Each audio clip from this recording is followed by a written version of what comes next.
माननीय मुख्यमंत्री जी द्वारा विभिन्न योजनाओं के अंतर्गत लाभार्थियों को स्वीकृति पत्र प्रमाण पत्र वितरित किया जाना है। मैं अति आदर के साथ माननीय मुख्यमंत्री जी से निवेदन करूंगी कि लाभार्थियों को अपने कर्मकों से स्वीकृति पत्र और प्रमाण पत्र प्रदान करें, भेंट करें। सर्वप्रथम आयुष्मान कार्ड योजना के अंतर्गत रीता देवी पत्नी राजू यादव, आप सब जोरदार तालियों से इस शुभा को द्विगुणित कर सकते हैं। आयुष्मान योजना के अंतर्गत शक्ति पुत्र पन्नालाल, प्रधानमंत्री आवास योजना ग्रामीण के अंतर्गत इसरावती पत्नी गोलीराम,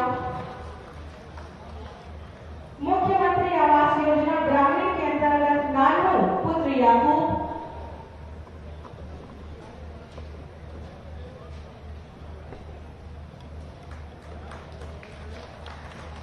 माननीय मुख्यमंत्री जन सहभागिता योजना के अंतर्गत राजेंद्र पुत्र लल्लू,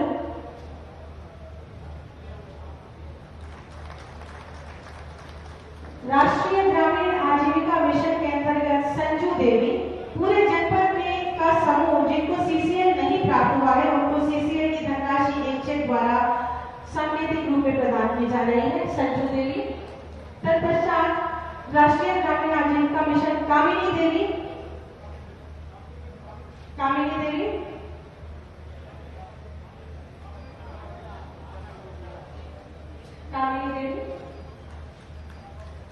पीएम किसान सिंचाई योजना के अंतर्गत ज्योति तुलस्यान पत्नी नितिन कुमार बंसल, ज्योति तुलस्यान। पीएम किसान सिंचाई योजना के अंतर्गत राम सेवक पुत्र गिरधारी, आप सब जोरदार तालियों से इस कार्यक्रम की शोभा को बढ़ा सकते हैं।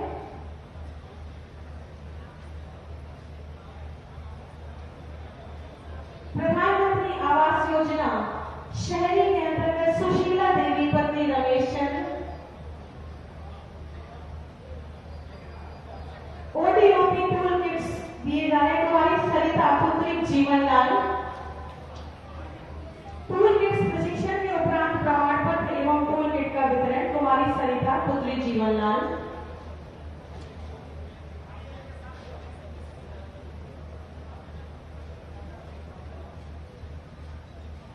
और अमरनाथ पुत्र Ram Naresh, ODOP tool kits.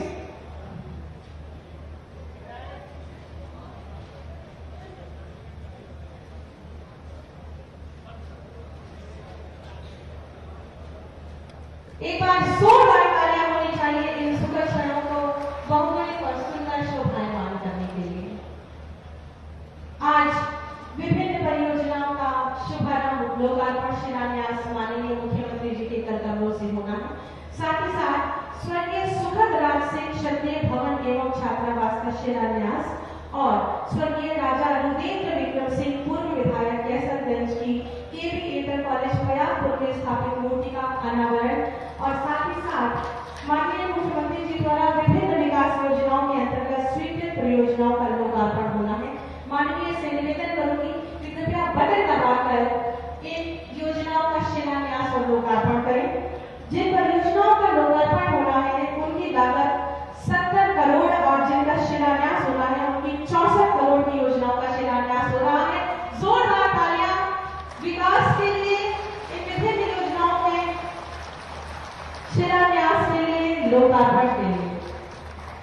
तालियों का ये सिलसिला होना चाहिए मित्रों, लगातार ये तालियां हैं जो प्रदेश विकास की ओर लगातार शीघ्रता से अग्रसर हो रहा है माननीय मुख्यमंत्री जी की प्रेरणा से, प्रयास से, आशीर्वाद से। बहुत बहुत आभार और धन्यवाद माननीय मुख्यमंत्री जी। साफ नियत, सकारात्मक सोच, स्पष्ट नीति, प्रतिबद्धतापूर्ण पारदर्शी कार्यनीति से उत्तर प्रदेश को नई पहचान और ऊंचाइयां प्रदान कर आत्मनिर्भर उत्तर प्रदेश की आधारशिला रखने वाले हम सब के परम आदरणीय माननीय मुख्यमंत्री जी, जिनके जीवन का हर पल, हर क्षण प्रदेश के विकास को संकल्पित और समर्पित है, उनसे बहुत ही आदर के साथ विनम्र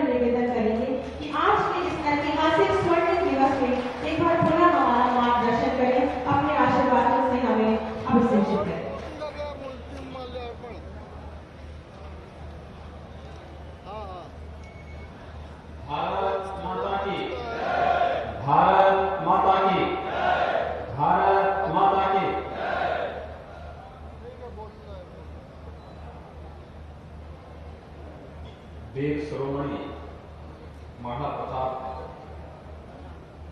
की मूर्ति के लोकार्पण,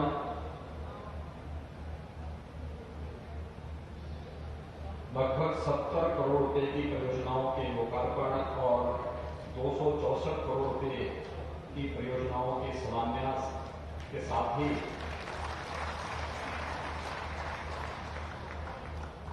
प्रयागपुर के राजा महाराजा रुद्रेंद्र विक्रम सिंह जी की मूर्ति के अनावरण कार्यक्रम के लिए आज विशेष रूप से आयोजित आज के समारोह में मेरे साथ यहां मंच पर उपस्थित प्रदेश के जल शक्ति मंत्री डॉक्टर महेंद्र सिंह जी,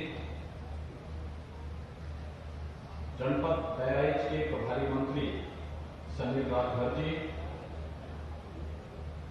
प्रदेश में सहकारिता आंदोलन को एक नई दिशा दे रहे मेरी सरकार में ही सहयोगी मंत्री श्री मुकुट बिहारी वर्मा जी, लोकप्रिय सांसद श्री छेवरलाल गौड़ जी, मान्य विधायकगण श्रीमती अनुपमा जायसवाल जी, श्री सुरेश्वर सिंह जी, श्री सुभाष त्रिपाठी जी, श्रीमती माधुरी वर्मा जी, श्रीमती सरोज सोनकर जी, भारतीय जनता पार्टी के जिला के अध्यक्ष श्री श्यामकरण टेकड़ीवाल जी, पूर्व विधायक श्रीमती नीलम सिंह जी, राजा प्रयागपुर श्री जयेंद्र विक्रम सिंह जी और आज के इस कार्यक्रम में उपस्थित भारी संख्या में बहराइच से उपस्थित सभी भाइयों बहनों, कल होलिका दहन है और परसों होली का उत्सव का कार्यक्रम है। होली के ठीक एक दिन पहले मुझे बहराइच जनपद में आने का आप सब ने अवसर दिया है। मैं इसके आयोजकों समेत बहराइच की जनता का हृदय से अभिनंदन करता हूं। आप सबको होली की हार्दिक बधाई और शुभकामनाएं भी देता हूं। अभी हम लोग 15 फरवरी को बहराइच में आए थे और बहराइच में मैं स्वयं यहां पर उपस्थित था और दिल्ली से देश के यशस्वी प्रधानमंत्री आदरणीय मोदी जी ने इस देश में विदेशी आक्रांताओं की छक्के छुड़ाने वाले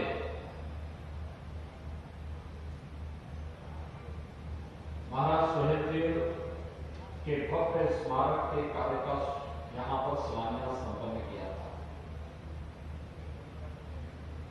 इससे पहले मुझे यहां आने का अवसर प्राप्त हुआ था जब बहराइच को एक मेडिकल कॉलेज यहां पर केंद्र और प्रदेश सरकार ने मिलकर उपलब्ध कराया था और मुझे इस बात की प्रसन्नता है कि हम लोगों ने बहराइच के मेडिकल कॉलेज के हॉस्पिटल का नामकरण पाला कृषि के नाम पर और मेडिकल कॉलेज का नामकरण महाराज सुहेलदेव के नाम पर रख करके अपने पूर्वजों का पुण्य स्मरण किया, जिनके कारण आज हम सब सुरक्षित हैं और स्वाधीनता के इस माहौल में, उन्मुक्त माहौल में अपने पर्व और त्योहारों को, अपनी परंपरा, अपने संस्कारों को आगे बढ़ाने के योग्य है। अपनी परंपरा और अपने पूर्वजों के प्रति श्रद्धा और सम्मान का भाव किसी भी समाज को हमेशा प्रगति के पथ पर अग्रसर करके समृद्धि की ओर अग्रसर करता है और यही भाव आज बहराइच एक बार फिर से दोहरा रहा है। 15 फरवरी को हम आए थे तो महाराज सुहेलदेव के शौर्य और गाथा को न केवल यहां पर हम लोगों के द्वारा बल्कि देश के यशस्वी प्रधानमंत्री जी ने भी लगभग 1000 वर्ष पहले महाराज सुहेलदेव ने बहराइच की धरती पर शौर्य और पराक्रम का इतिहास रचा था। 1000 वर्षों के बाद भी वर्तमान पीढ़ी उसी मुक्त कंठ से अपने पूर्वजों का स्मरण करते हुए गौरव की अनुभूति महसूस कर रही है। और भाइयों बहनों, आज यही कार्य एक बार फिर से बहराइच की धरती पर महाराणा प्रताप की इस भव्य प्रतिमा के लोकार्पण कार्यक्रम के अवसर पर हम सबको देखने को मिला। महाराणा प्रताप का जन्म राजस्थान की धरती पर हुआ और उस समय मध्यकाल का कालखंड था जब देश और धर्म दोनों खतरे में थे। देश की स्वाधीनता पर तब तक खतरे के बादल पूरी तरह मंडरा चुके थे। विदेशी आक्रांता भारत के धर्म और संस्कृति के साथ साथ भारत की स्वाधीनता को रोकने के लिए ताबे दिखाई दे रहे थे। उस कालखंड में महाराणा प्रताप ने राजस्थान की धरती से भारत की स्वाधीनता के उस अमर यज्ञ में जो आहुति दी, आप उसके प्रति कृतज्ञता हर भारतवासी करता है। और ठीक कहा यहां पर से मुकुट बिहारी वर्मा जी ने कि आज भी हर भारतीय परिवार जब भी अपने पुत्र को आशीष देता है तो यही कहता है कि तुम महाराणा प्रताप की तरह बनो, छत्रपति शिवाजी की तरह बनो, गुरु गोविंद सिंह की तरह बनो। यानी मातृभूमि के प्रति श्रद्धा और समर्पण का यह भाव युगों युगों तक व्यक्ति को जीवित बना देता है, अमर बना देता है। और यह जीवंतता हम सबको आज फिर एक बार बहराइच की धरती पर देखने को मिला है। ये मेरा सौभाग्य है कि बहराइच में मुझे बार बार आने का अवसर प्राप्त हुआ। और भाइयों बहनों, अतीत के जिस कालखंड में बहराइच के आपके पूर्वजों ने ये लड़ाई लड़ी थी, वह लड़ाई उस कालखंड में थी जो पूरे देश की चेतना को झकझोरने वाली थी, चेतना को जागृत करने वाली थी। बहराइच की 1000 वर्ष पूर्व उस लड़ाई को अगर पूरे देश ने समझने का प्रयास किया होता तो मुगल आक्रांता देश के अंदर कहीं पैर रखने का भी कुछ साहस नहीं करता, नहीं कर पाते। और महाराज सुहेलदेव का तो जो त्याग और बलिदान था वो तो उसी बात को लेकर के था। उन्होंने जब सालार मसूद को पूरी सेना के साथ संहार किया था, लगभग 150 वर्षों तक कोई विदेशी आक्रांता भारत की धरती पर हमला करने का तो साहस नहीं कर पाया था। जब भी भारत की जवानी बोलती है और मातृभूमि की रक्षा के लिए अगुवाई लेती है तो देश के दुश्मन ऐसे ही मौन होते हैं जो शौर्य पराक्रम 1000 वर्ष पहले इस धरती ने दिखाया था। और आज मैं धन्यवाद दूंगा कि हम शौर्य पराक्रम की इसी गाथा को आगे बढ़ाते हुए,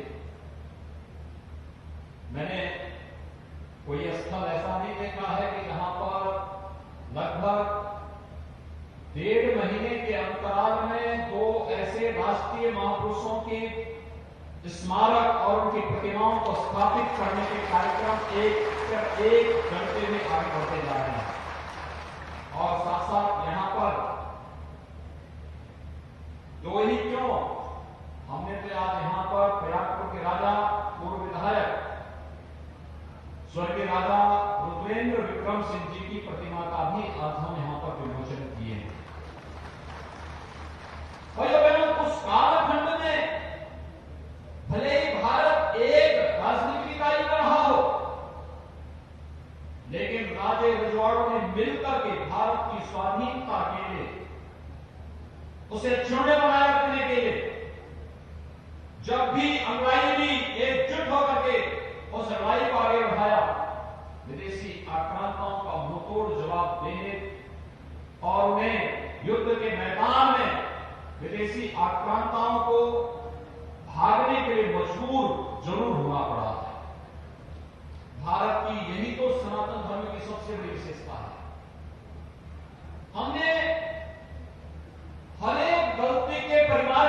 अवसर दिया, उसके परिष्कार का भी अवसर दिया, और जब भी आवश्यकता पड़ी है तो समाज को एक नई चेतना के साथ फिर से खड़े होते हुए पाया है। कौन सा ऐसा कालखंड है जिस कालखंड में भारतीय मानस ने अपनी चेतना को जागृत रहते हुए भारत की स्वाधीनता के लिए निरंतर संघर्ष न किया हो।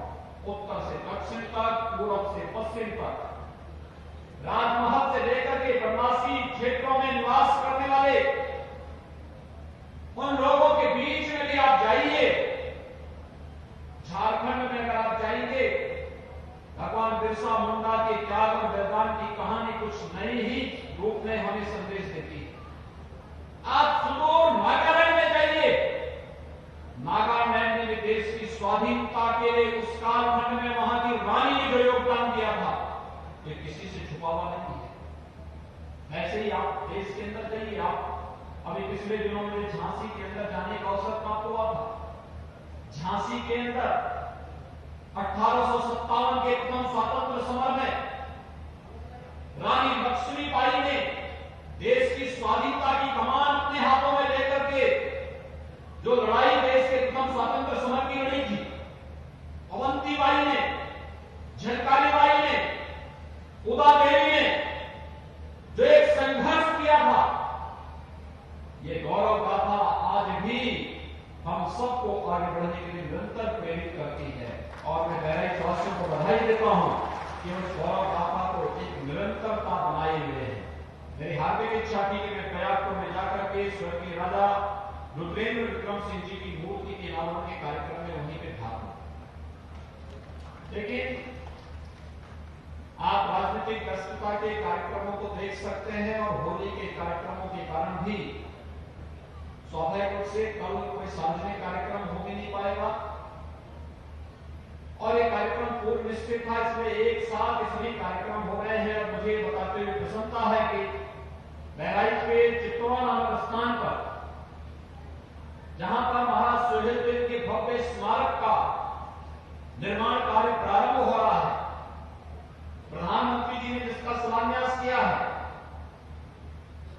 चित्तौड़ा नामक स्थान ही है जहां पर विदेशी आक्रांताओं को मुंहतोड़ जवाब देते हुए महाराज सुहेलदेव के नेतृत्व में हिंदू राजाओं ने उन विदेशी आक्रांताओं को धूल चटाने का काम किया था, उनका संहार किया था। वो चित्तौड़ा की ही भूमि है और चित्तौड़ा की वो भूमि महाराज प्रयागपुर में ही प्रदेश सरकार को ट्रस्ट, महाराज सुहेलदेव के नाम पर ट्रस्ट बनाने के लिए उपलब्ध कराई है।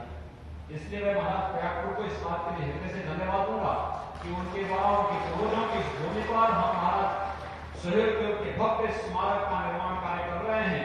और यह स्मारक भारतीय जनमानस को एक लंबे कालखंड तक मातृभूमि की रक्षा के लिए निरंतर प्रेरणा और प्रकाश प्रदान करती रहेगी।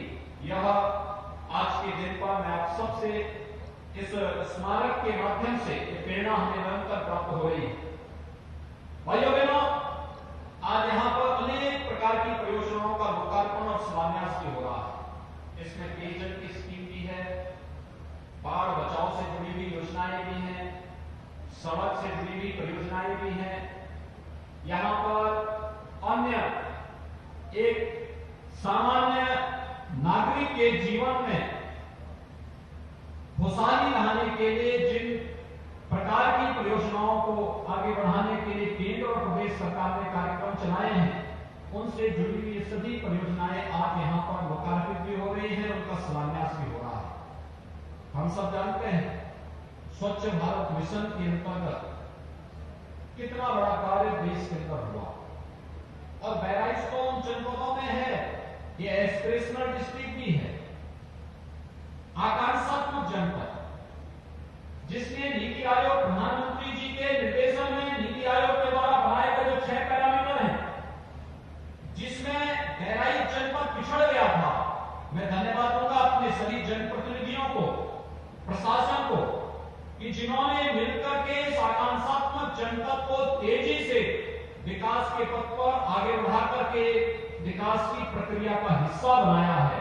स्वास्थ्य के क्षेत्र में, शिक्षा के क्षेत्र में, कृषि के क्षेत्र में, कौशल विकास और रोजगार के क्षेत्र में, बाढ़ बचाव और शुद्ध पेयजल उपलब्ध कराने के क्षेत्र में जो प्रगति पिछले 3, साढ़े 3, 4 वर्षों के दौरान बहराइच के अंदर हुआ है, यह अभूतपूर्व है और वह आज देखने को मिल सकता है। आकांक्षात्मक जनपद से सामान्य जनपद और फिर विकसित जनपद के रूप में स्थापित करना, ये बहराइच को, श्रावस्ती को, बलरामपुर को, सिद्धार्थनगर को, चंदौली, सोनभद्र, फतेहपुर, चित्रकूट, ये 8 आकांक्षात्मक जनपद हैं, इन्हें भी पहले सामान्य जनपद के रूप में माना और फिर सामान्य से विकसित जनपद के रूप में स्थापित करना, इस दिशा में प्रदेश सरकार के द्वारा कार्य प्रारंभ हुए हैं। भारत सरकार के सहयोग से सभी कार्य योजनाएं आगे बढ़ रही हैं और बहुत सारे पैरामीटर ऐसे हैं जिसमें बहराइच ने भी अच्छी जंप लगाई है, जिसके माध्यम से कहा जा सकता है कि बहराइच की राह बहुत आसान हो रही है। और आकांक्षात्मक जनपद से सामान्य जनपद में लाने के लिए ही प्रदेश सरकार ने केंद्र सरकार के साथ मिलकर के वे कार्य योजनाएं आगे बढ़ रही हैं। इन कार्य योजनाओं में चाहे स्वच्छ भारत मिशन में हर गरीब परिवार को शौचालय उपलब्ध कराने का कार्य हो, चाहे वह जिन लोगों के पास मकान नहीं उन्हें मकान उपलब्ध करवा करके प्रधानमंत्री आवास योजना में मकान उपलब्ध करवाने का कार्य हो। आपको याद, आप आश्चर्य करेंगे कि हम लोगों ने 4 वर्ष में अब तक ग्रामीण और शहरी क्षेत्र में 40 लाख गरीबों को एक आवास उपलब्ध कराने में हमें सफलता प्राप्त हुई। चाहे विद्युतीकरण का लाभ उन लोगों तक पहुंचाने का हो, आज भी बहुत सारी विद्युत से जुड़ी हुई योजनाएं हैं जिनका लोकार्पण का कार्यक्रम आज यहां संपन्न हो रहा है। आजादी के बाद उन तक बिजली नहीं पहुंच पाई थी, वहां तक विद्युत पहुंचाने का कार्य भी युद्ध स्तर पर चल रहा है। फ्री में कनेक्शन उपलब्ध कराने का कार्य चल रहा है। खेती के लिए सिंचाई की योजनाओं को आगे बढ़ाने और जहां सिंचाई के लिए नहरें पहुंच चुकी हैं वहां पर ड्रिप इरिगेशन के लिए लोगों को प्रोत्साहित करना, जिससे हम अधिक से अधिक लोगों तक खेती तक जल की सिंचाई के लिए जल उपलब्ध करवा सके। जल जीवन मिशन में हर एक परिवार तक नल की सुविधा, पाइप पेयजल की सुविधा उपलब्ध करवाने का कार्य, ये पाइप पेयजल उपलब्ध कराने का कार्य इतना बड़ा कार्य है। याद करना कि बीमारी की आधी जड़ है अशुद्ध जल, और बहराइच ये नेपाल की तराई का जनपद है।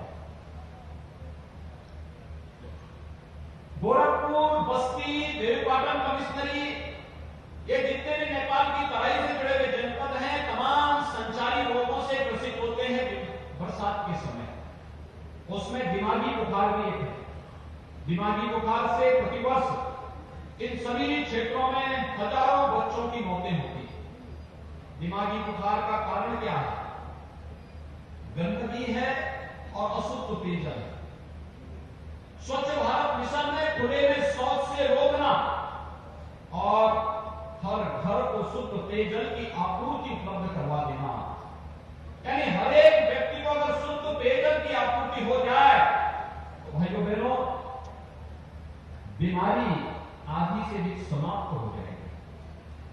और हम लोगों ने सफलता प्राप्त, दिमागी बुखार को 75% रोकने,